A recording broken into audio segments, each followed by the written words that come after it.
at her office. So we're gonna go ahead and pop up some pics here. This is a pretty cool story where, in Finding the Good Note, a lot of times it's very easy because people post stuff about the good things that they do on social media. But this one actually came to us from a third party, and they wanted to nominate this guy Hoben here because what he does is he goes around and cleans graves of people he doesn't know. And so we'll pop the pics up here, and we're going to bring them on in a sec. But I want to read off this Facebook post that he had. I was surprised by the reactions of the followers of this page regarding my cleaning of the graves of strangers, whose memory appears to have disappeared when those they knew also passed on. Like all the information about the Chamorro culture that I freely share, I decided to take action with the graves of our Saina that are in need of attention. As I clean their resting place, I start a conversation with them. I thank them for their part in passing on the knowledge of the Chamorro when they were once alive. I tell our Saina that today you are not forgotten, that I will earnestly seek out information about you. I will say your name at least once more. I find my time alone with our Saina quite intimate. There's a deep sense of peace that I feel when I sit by their graves after my task is completed. And so this is just, it's pretty amazing. Every year around All Souls Day time, a lot of us, we go to the graves and, we clean the graves of our family members. But I always see those graves that are neglected or, not upkept. And sometimes it's not even that the family, because a lot of us will jump straight to like, oh, the family doesn't care. That might not even be the case. It could be that they moved off island or that all the other people in the family also passed.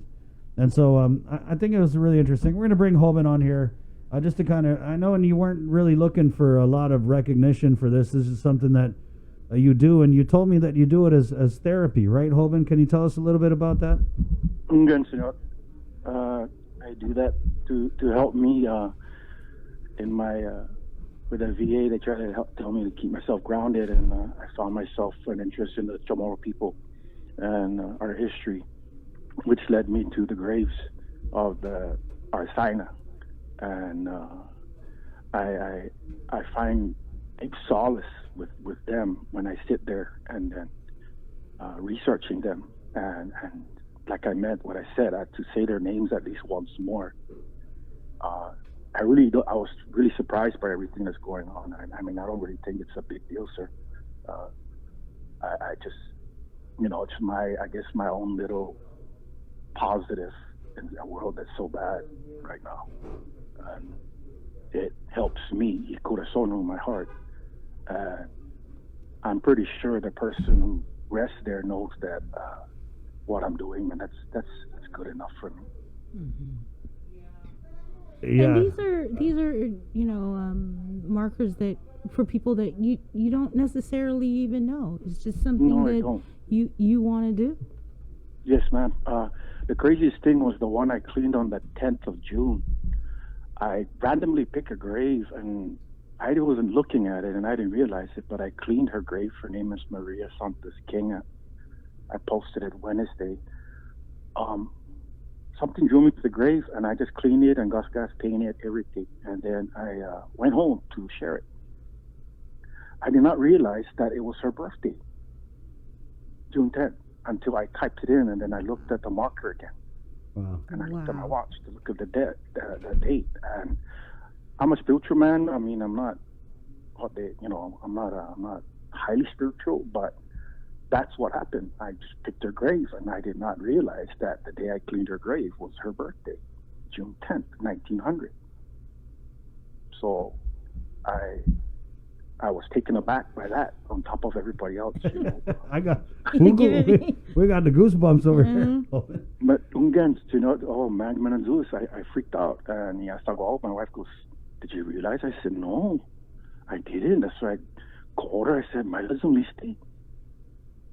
And I go, I didn't even know. And here I am on my hands and knees there, pulling the grass, talking to her, even talking in Chamorro, what I'm doing and what I'm going to do for her. And I cleaned everything, and I stood up there and I took a picture, and, I left. I didn't think anything of it until I put it up. And so I was like, oh, man. So I posted it, and then I told her, today your name will be uttered. And by the way, happy birthday, Maria. And that was it. And that's exactly why we wanted to bring you on. I know, and when I called you and reached out to you, you didn't even want to come on. You're like, no, I'm not even doing this for any to be recognized. And I mean, I had to really get him on. tell you, like, no, dude, don't worry, we'll do the talking. We'll just bring you on in the end. So we just want to recognize this is a really awesome thing you're doing, Hoben, and you're a COVID hero for the day. And God bless you. Wash your hands and you keep it up, okay? Okay. Okay, Thank you. that's that. Thank you. All right, there you go, Hoben. With Wow, some that's great incredible. work. That's pretty crazy, It's like, right? And we always So try humble. and end every show with someone who's doing something good in the community, and we're always looking for people who are doing good things. So if you guys know of anybody out there, maybe they're like Hoben, they don't, not trying to advertise everything. And I know he did post it on Facebook, but he posted it in a very closed group. Like I couldn't even go in the group, and we actually had someone send us the pictures. So if you guys know anybody out there is doing something good, whether it's donations or anything, it doesn't necessarily even have to be